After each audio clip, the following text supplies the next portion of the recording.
Episode 22 of Quinariah, the Crossroads of Ryst. Tomas kept riding faster. He had noticed that Adrenai's horse left faint footprints in the earth, and he traced them carefully, urging his horse onward. The soft crunch of dirt under his horse's hooves echoed in the quiet air. But soon the footprints disappeared, leaving nothing but the cold wind and silent earth.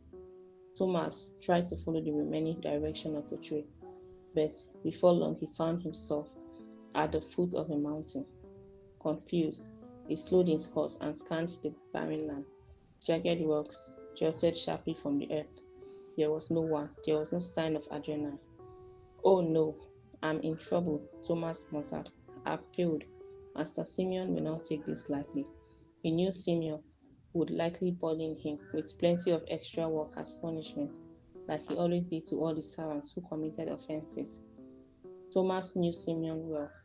The thought of returning to him empty-handed, with no word about Adrenai, made his chest tighten and his stomach twist. Perhaps I should stay here by the mountain, Tomas thought. Maybe Adrenai will return from wherever she has gone. Then I can follow her back to Ryst. But another thought followed quickly.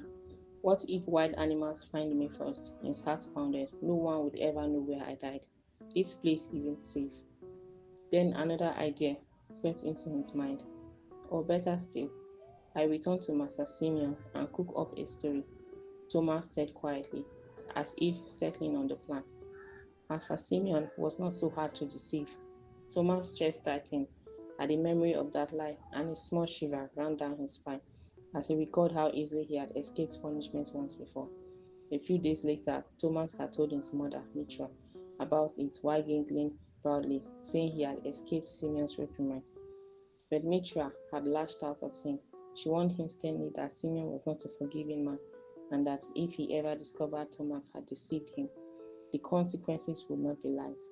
"I always tell you," she had scolded. "Tell the truth. It is better. At least you remain free." Tomas remembered her words clearly, but at the time he had argued with her, insisting that Simmion would have punished him if he had told the truth.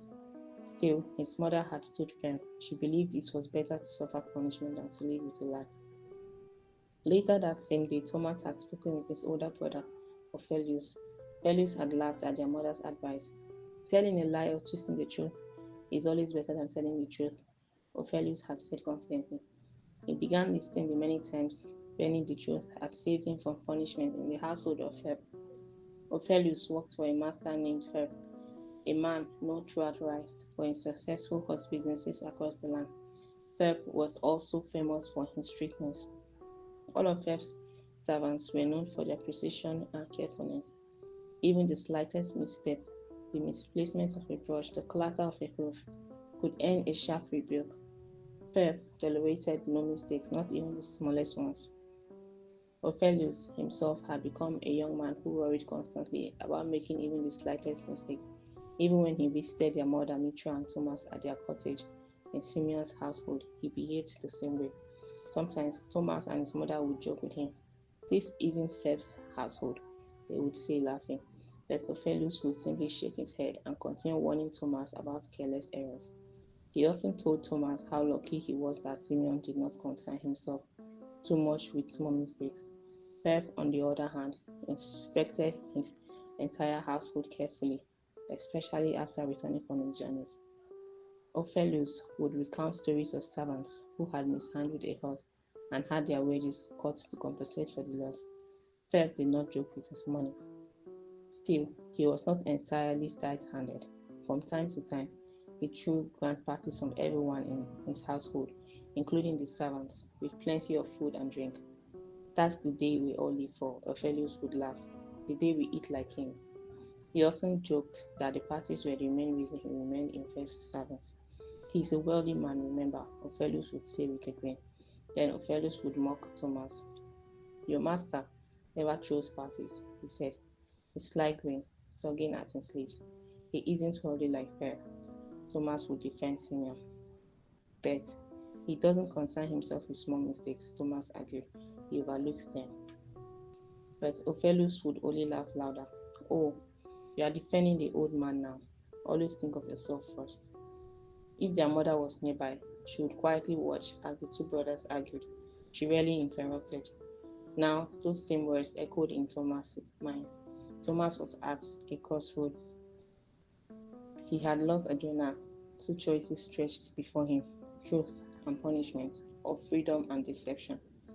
Thomas stared across the empty land as the wind brushed against the mountain rocks, whispering through the silent valley. Then suddenly, something moved, a flicker of shadow darting near the base of the mountain. Thomas' breath caught and his heart pounded in his ears. Adrenai, he whispered. Without hesitation, Thomas dug his heels into his horse's sides and raced toward the moving shape, praying he had not lost Adrenai again. Keep enjoying the episodes of Quinariah at quinariah.wordpress.com.